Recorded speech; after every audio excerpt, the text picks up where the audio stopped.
اعوذ باللہ من الشیطان الرجیم بسم اللہ الرحمن الرحیم۔ آج ہم خربوزہ میلن کے بارے میں بات کریں گے۔ خربوزے کا شمار گرمیوں کے مزیدار اور مفید پھلوں میں ہوتا ہے، جس کی غذائی افادیت بھی بے شمار ہوتی ہیں، جن میں vitamin A, B, C, calcium, potassium, phosphorus, magnesium, sodium, iron اور زنک پائے جاتے ہیں۔ یعنی 100 گرام خربوزے میں 90% پانی ہوتا ہے، جو کہ بدن میں جلدی جذب ہو کر انرجی پیدا کرتا ہے۔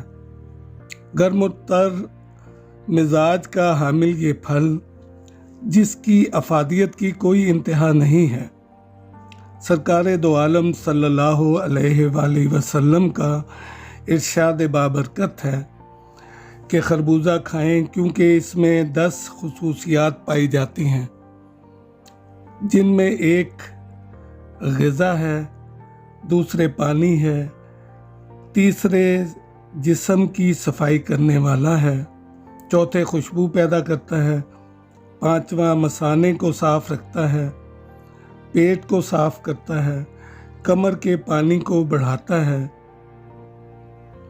جنسی توانائی میں اضافہ کرتا ہے، سرد مزاج کو ختم کرتا ہے، جلد کو خوبصورت بناتا ہے۔ اس کے علاوہ خواتین کے پوشیدہ بیماریوں کو بھی ٹھیک کرتا ہے۔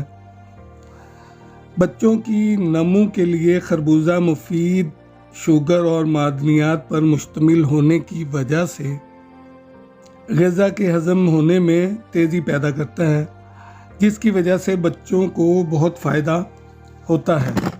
یہ بایولوجیکل فیملی سے تعلق رکھتا ہے، جس میں کھیرا اور تربوز بھی شامل ہیں۔ خربوزہ خون میں کلوٹ بننے سے روکتا ہے، جس کی وجہ سے ہارٹ اٹیک کا خطرہ بھی کم ہو جاتا ہے۔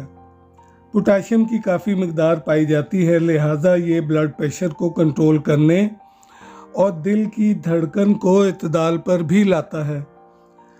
اینٹی کینسر، خربوزے میں کیروٹینائز کی بڑی مقدار موجود ہوتی ہے، جو کینسر سے بچاتی ہے، خصوصاً پھیپھڑوں کے کینسر میں بہت ہی فائدہ مند ہے۔